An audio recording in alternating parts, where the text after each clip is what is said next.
Happy Veterans Day. Thank you. Can you hear me? Yeah. Let's see, what was I say on Yeah. I hear you, or I can hear you? Yeah. With the hearing aid ad? You know who Methuselah is? Methuselah? Was he a Greek god or something? Yeah. No, Methuselah. no. Who was Methuselah? Methuselah. My dad said I'm as old as Methuselah. Yeah. Well, Methuselah lived to be 956 years old, if I don't remember. Are you near that yet? Not yet. Not yet. I'm working on it. Did you fight in the Civil War, World War I, Korean War, or all of them? Alice. No, just Vietnam. Vietnam. Yeah, Okay. I tried to go to Iraq War. You tried. They wouldn't let you in? Oh, I was in. You were? I was all processed. Okay. My unit was going. Okay.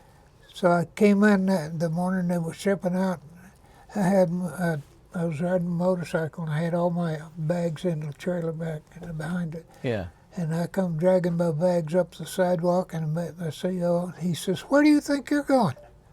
I said, "We're shipping today, ain't we?" He says, "You're not." Why wouldn't he let you go? He says, "I want you here to teach the young guys how to fight." So you had to stay back in the States. And so I stayed here as an instructor. Oh, my. Well, I had a lot of fun with that. Well, you know, so Vietnam War broke out in 58, 59, something like that.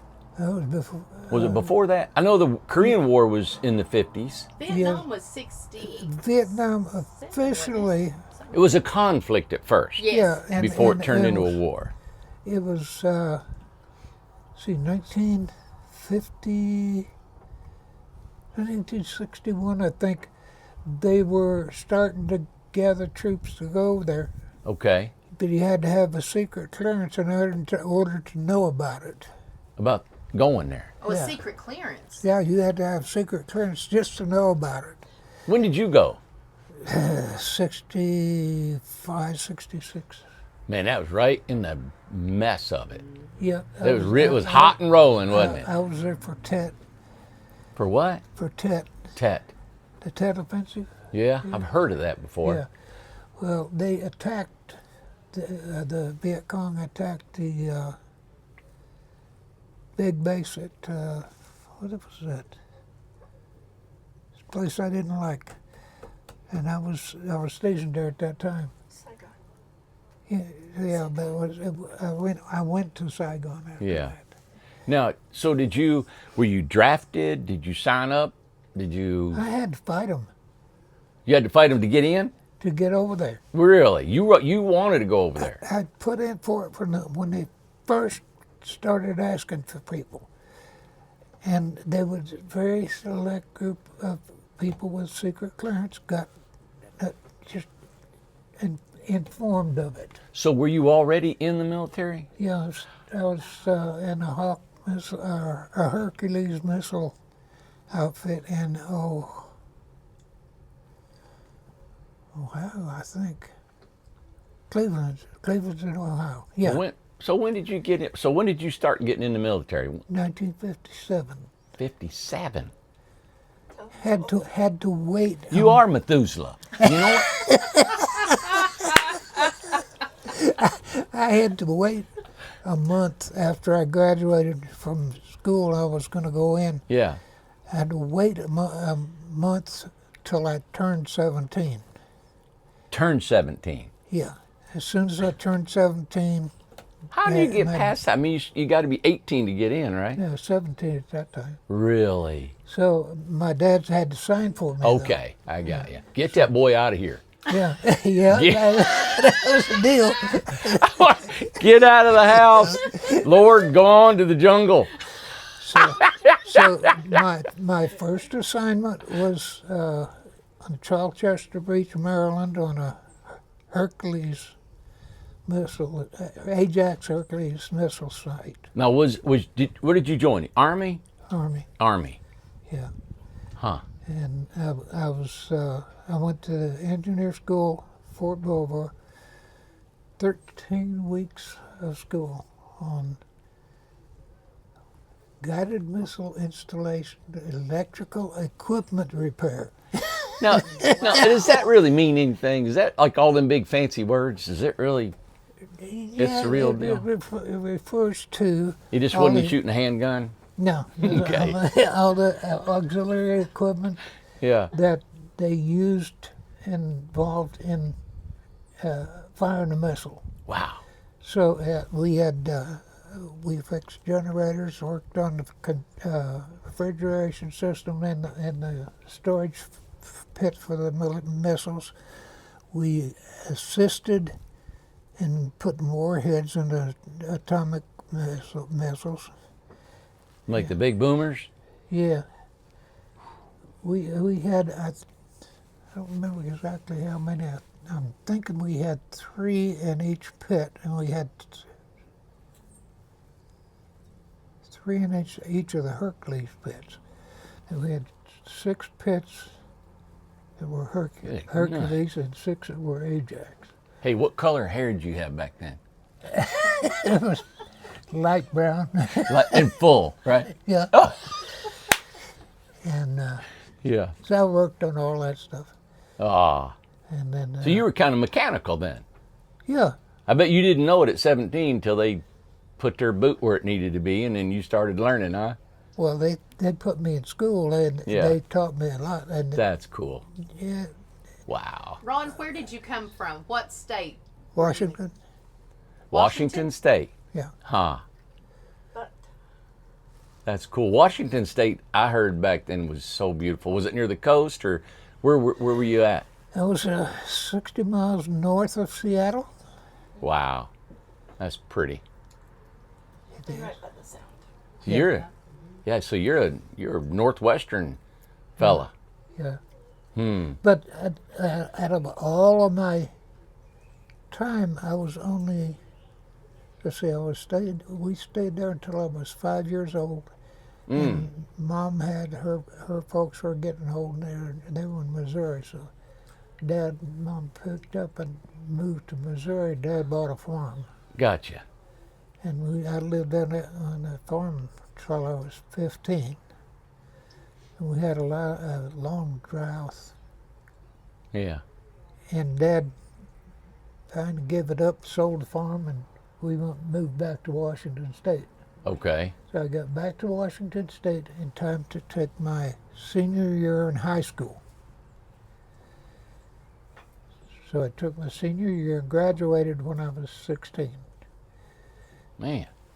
And then Was that because you were a fart smeller? probably. A brainiac. Yeah. You had to be, man. I skipped second grade entirely. Wow. Yeah, you had it going on, man. The Army seen that and put you in that high-tech stuff. Well, they wouldn't let me have what I wanted. I wanted atomic weapons, Wow. electronics. Yeah, But that's cool. they had a requirement on math. And I hadn't taken enough math in high school because I didn't like it. Yeah, So yeah. Wow. So then when you went in 57, and then when the Vietnam started, the conflict started, what made you want to go to Vietnam? Did you not hear all these horror stories of the I jungle? wanted to go shoot me some VC. You want to get in there. Yeah, I wanted to get in. And I tried to get in all the time I was over there. Until the last 6 months, I didn't even get to go out, hardly off the compound.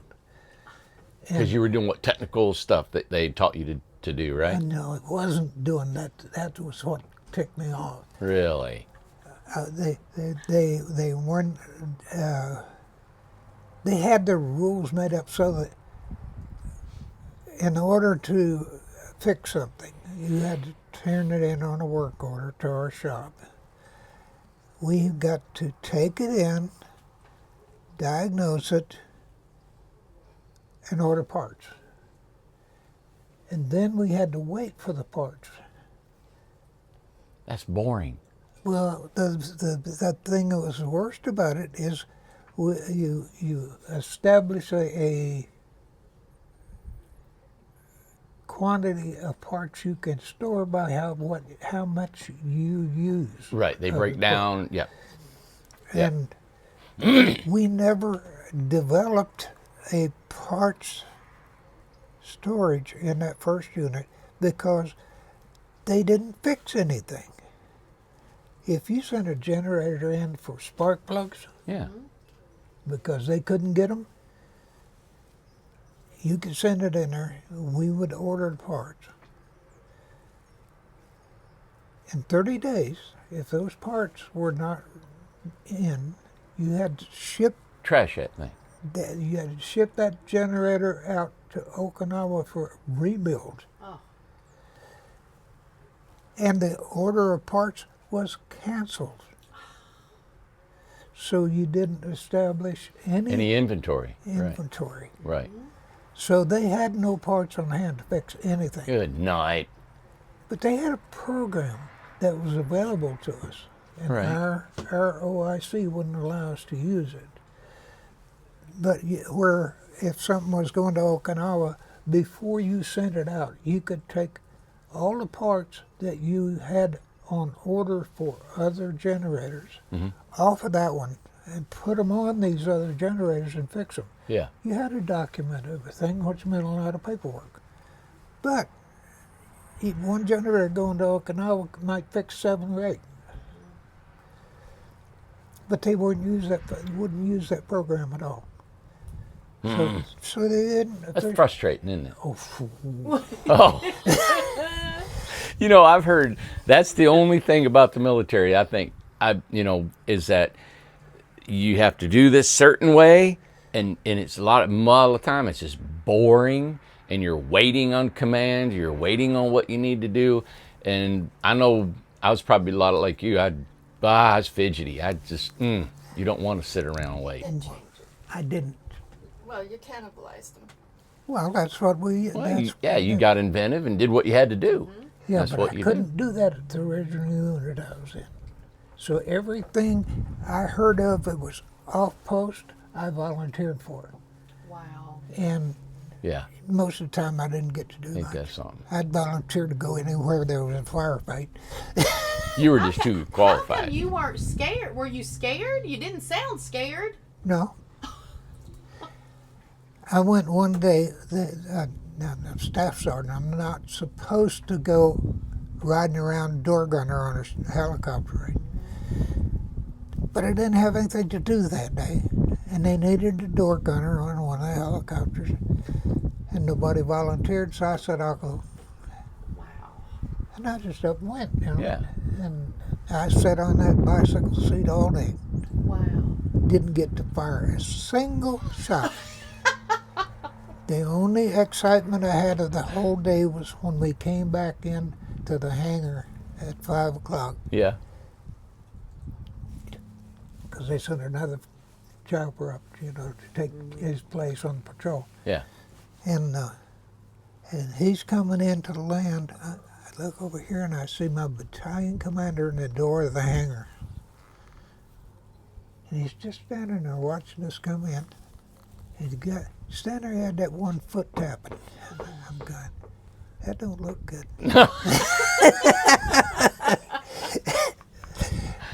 I stepped out of that helicopter, my foot hit the ground, and he says, you here now. Yeah. Man, Oh, he was mad as a wet hen. you're too much of a commodity.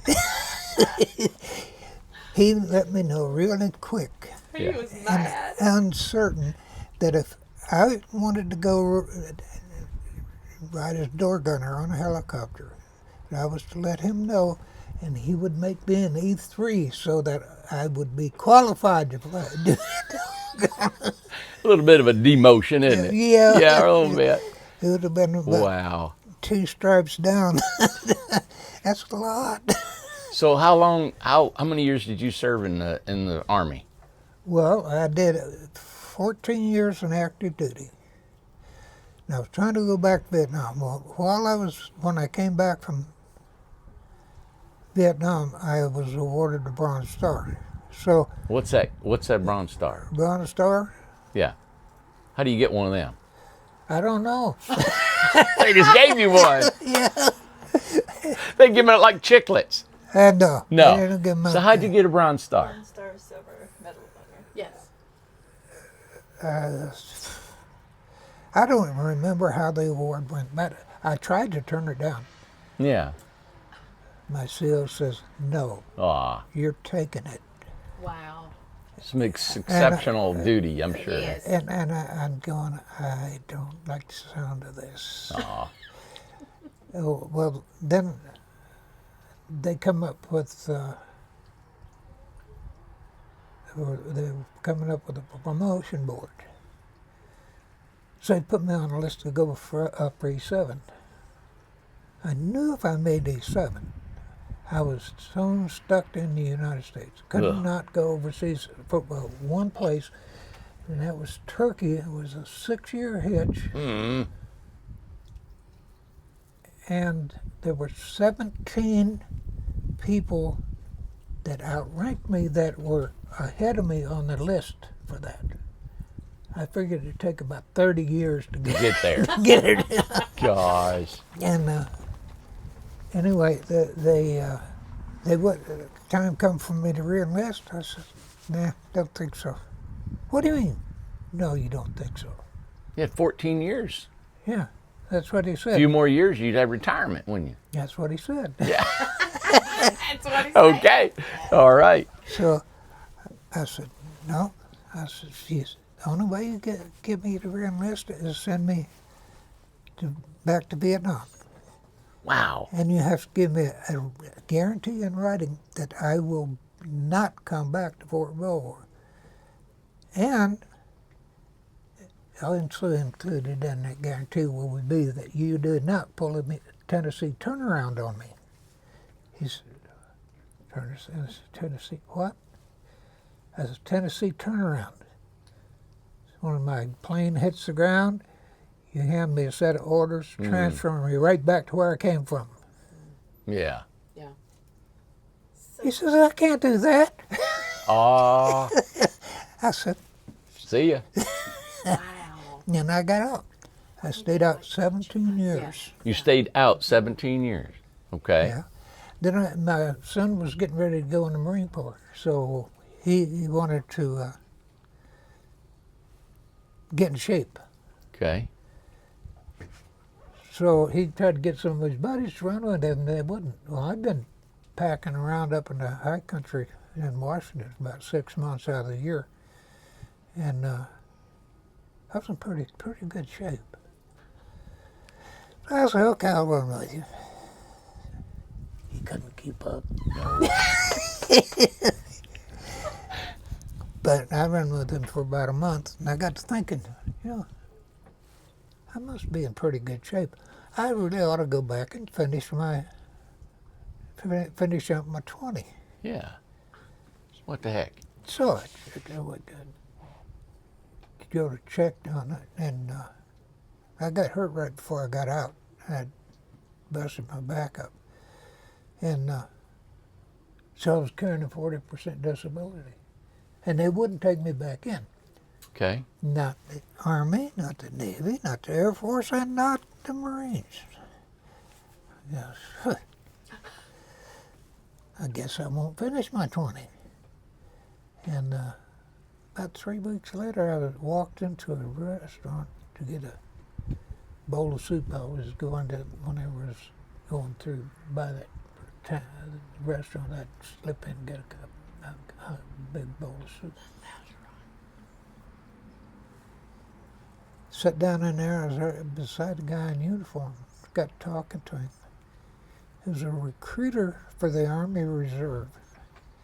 And when he found out that I'd been an instructor at the engineer school, he almost jumped off his stool. He said, would you be interested in coming back in as an instructor? I said, yeah, things have changed a little bit. I've got a little older. I could probably handle it. He said, well, you probably would have to come back in infantry. So, I mean, you'd have to go through advanced infantry training and, No problem. and all this stuff. I says, yeah, I could do that. Well, you got your cake and eat it too, didn't you? Yeah, I did, because I went back in. He come and picked me up on a Saturday morning. Took me down and introduced me to sergeant major and a personnel sergeant and the 301st. It was 301st Infantry Battalions instructors, and he had me bring my 201 file. So now you're, what, 40 years old? 40, I think I was 45. So you're 45 and you're going to boot camp Yep. with a bunch of 17, 18-year-old boys? Yep. Oh, no way. I did. How did that look, man? I bet you thought that was something. Wow. The first force march we went on, I established my presence. Oh, my God. We're on a force march down to Fort Ord, and they put me in the back. And so when we started off, maybe a third of the way up the hill, this long grade we were going up. These guys, young guys, they look around. How you doing back there, Pop? Pop. Well, And you're then- packing, too. Oh yeah, we had a 50-pound pack on, and it was going up the hill. And to make a long story short, by the time we got to the top of that grade, I was right behind the road guard. How much road guard does? Oh, the road guard? Oh, he goes out at every intersection and stops traffic. Okay. And then the only guy in front of him is a squad leader. Yeah.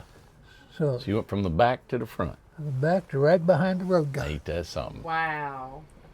Walked Past all them boys. That put a stop to the, you okay back there, Pop? Wow, so you was in the barracks and everything with these young boys. Oh yeah. Wow. That's cool. That's cool. That's great. That was, And then, then I went from there down to Georgia to take heavy anti-tank weapons training.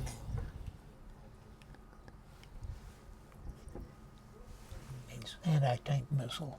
anti-tank missile. And I learned something while I was going to that class. Don't offer me a ride in an M60 tank. I don't care if there's a Hawk missile anywhere within 5 miles of that thing. I don't want to even talk to you about riding in it. Really? Oh, that thing can be going 60 miles an hour, cross from left to right or right to left, and them boys can put a hole in it. Going that fast. Going that fast across them. Mm. No, I No. ain't riding in none of them armored vehicles. That armor will go away when they hit it with Wow. We need to quit making them. charge. Huh? Yeah, we need to quit making them. Oh, they have their place, but they have to Right. make sure that whoever you're fighting hasn't got the anti-tank Anti-tank missile. capability. Yeah, Yes. right. Well, how long did you serve after that? Well, you went re-enlisted. I went back in and I stayed 11 years. 11 years. Yeah. So you got 25 years in. Yep. Wow. And my eyes are what took me out. Really? Yeah. Started losing your eyesight. I didn't start, I just did it. Ah, okay. My right eye went first, and I got away with that one. But then when my left eye started going, Yeah. it's time. But you loved the military. But really, for what reason? Ask about his eye. Yeah. Why'd they go? Huh? Macular degeneration. That's from drinking too much milk. You know? Yeah. Good possibility. Yeah. Good possibility. Actually, it might have been from drinking too much coffee. Yeah. Well, Because in those Either way. days, I smoked 3 packs of cigarettes a day, hot dog. That's it. and I drank usually about 40 cups of coffee a day. I Well, mean, whoa, hold on. How many? 40? 40. Man, you stayed there. You stayed humming, didn't you? Wow. God. Wherever I went, there Nicotine was and coffee caffeine, baby. nearby. Nicotine and caffeine. Yeah, that had nothing to do with your eyes. Yeah. Wow. You don't smoke now, do you? No, I quit smoking in 1976. Oh, wow. Mm. That's something. You just up and quit, didn't you? Yeah. Yeah. Yep. But I think Why? I think the reason was that my dad was sitting at home praying for me to quit smoking. Because I went out one day, every morning I'd go squirrel hunting Now, where are you living at this point now? in Maryland. In Maryland. Yeah. And I owned a junkyard up there. Okay. And I had a nice strip of woods between my junkyard and a golf course. A lot of squirrels in there. And deer. Yeah. I didn't hunt deer too much up there, but I liked hunting squirrels up there. And I'd go out every morning. I'd go into work, put the truck in the lot, grab a rifle, hoof it up over the bank, and get out in the woods. And I went out there that day and climbed up in a tree that went up like this and fell in a fork of another one. I got up there in that fork. I'm sitting up there waiting for it to get light enough to shoot. I decided to have cigarettes, so I sat there and smoked a cigarette, kept it cupped out so you couldn't see it. And I heard something coming across the woods. And I slipped and put my cigarette out in the fork of the tree. And I'm looking. Couldn't see anything, so I got my scope up looking through that raccoon. Oh, A raccoon. He was coming from this way, and the wind was blowing this way. And that raccoon come to where he was crossing where the smoke was blowing up there. yeah. It was just like he run into a wall. Ain't that something? Stopped and stood up on his hind legs and looked down on him, Yep. trying to spot. And then he turned around and hauled back down through the woods as fast He as knew could. Ron was sitting there, had a beat on him, man. So Yep, that did it. later that morning, I'd back to the yard and I'd send all the trucks out, and even the one I usually run around in went out delivering parts. Yeah. So I'd run out of cigarettes. I pulled the pack out, looking at it. I was thinking I'm seeing this raccoon stop, turn around and haul off. And I said, huh, deer could smell better than that raccoon can. Yeah, you're going to go hungry. You keep smoking. I looked at that cigarette pack. I didn't need you anyway. Tossed it. And And that was it. Never smoked again. You know how hard that is for anybody just to quit smoking? People just don't do that. And you just turned it off. He's accusing me of not being people. That's right. That's right. That's right. That is one special thing right there. Man, your mind. Yeah. Yeah, you're Very strong. you're a little different. Yep. You're a little different. So tell them what I got you for your birthday this year. Your plate. Huh? Oh, yeah. Sure. She took the car down to the courthouse and got me the Bronze Star license plate. Aw, Put on it. She that's had cool. to get that paperwork, take it down there. isn't that something? Cool. Well, So it's now on there. you know what's really unique is hearing your story. is the detail that you went in there and that guy that was a recruiter was on a Saturday morning. I would never remember it was a Saturday morning, you know, or that crook in that tree when you went up there and got that. I mean, the details of your story is amazing that you can think back 40, 50 years ago and remember those things, you know. That's amazing. Only the things that impress me. Yeah, yeah, it really is. Man. Yeah, my dad never served in the military. I didn't serve in the military. My grandfather did. He served Yeah. in the World War I, and he was from West Virginia, and he was in charge of the cavalry, pulling the artillery with them mules. And he knew about mules back then in Kentucky, you know, in West Virginia, they farmed with mules. But he's the only one in the military. And of course, me growing up, I always thought, man, I'd like to join the military. You know, every little boy wants to be a soldier, you know. Yeah. And I remember I was in high school and this recruiter called me and he said, well, you want to come down and sign up? I said, yeah, I want to. I said, I'd love to join the Marine Corps. They're the toughest they are. And he said, yeah. And I said, can you make me into a farmer? I wanted to be a farmer. I swear I did. I was raised in the city, but I wanted to be an organic farmer back in 1977. And he said, well, son, we don't have any farmers. He said, well,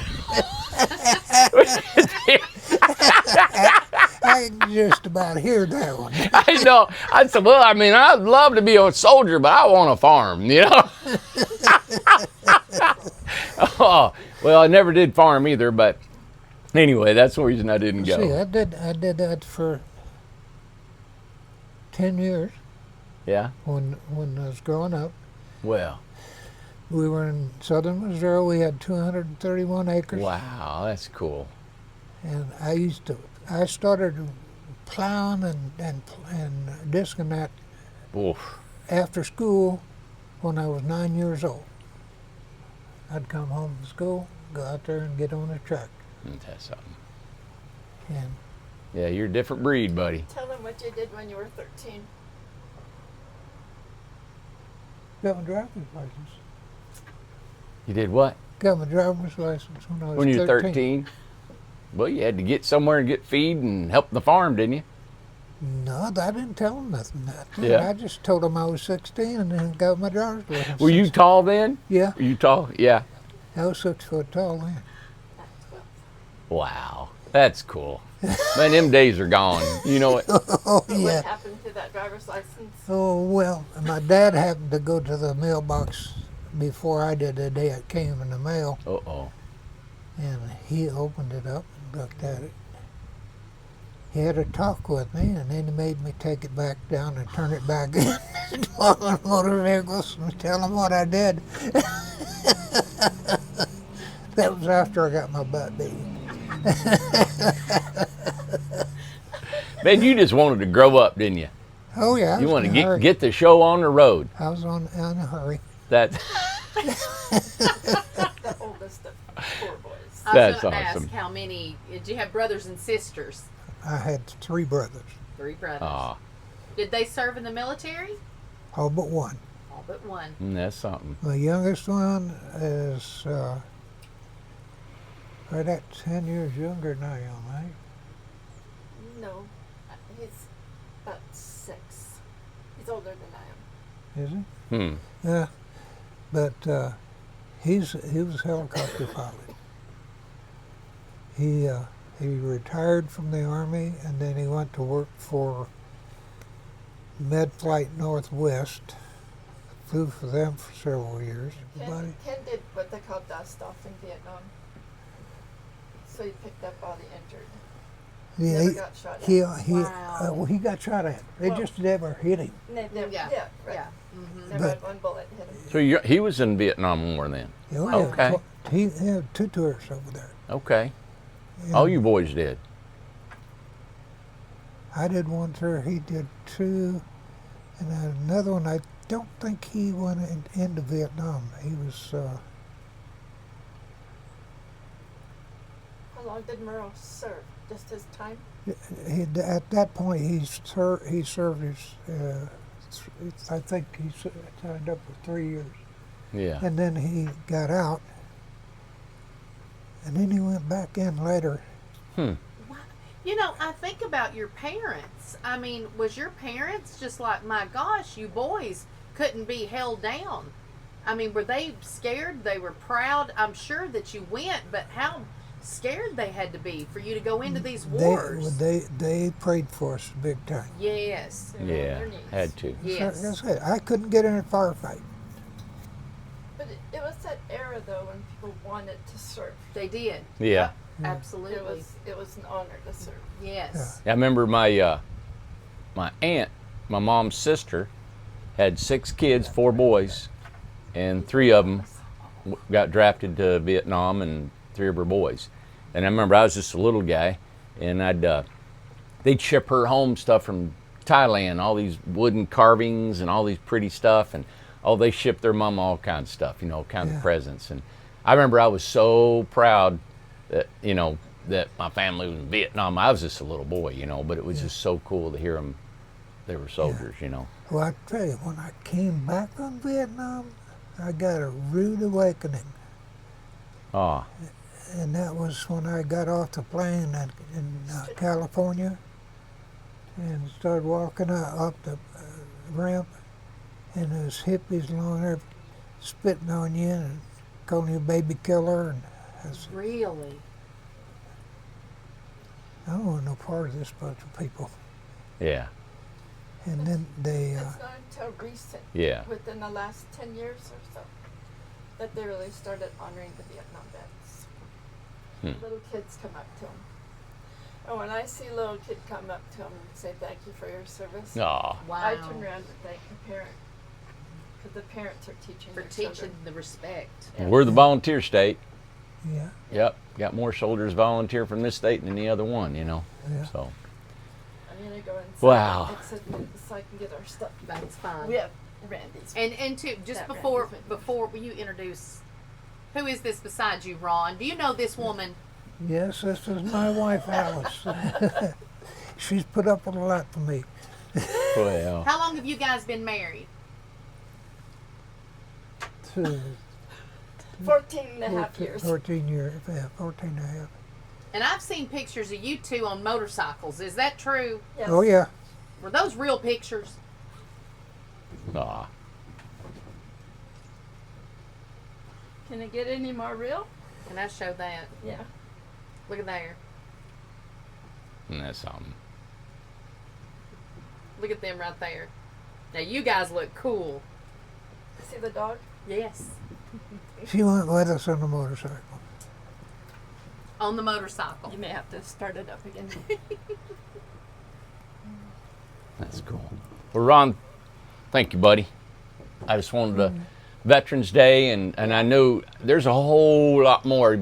Man, being in 25 years in the service, we could sit here for hours going over stuff. Yeah, I could, and I know you were into some really cool stuff in the military, and I could listen to stories for hours about Me stuff too. like that.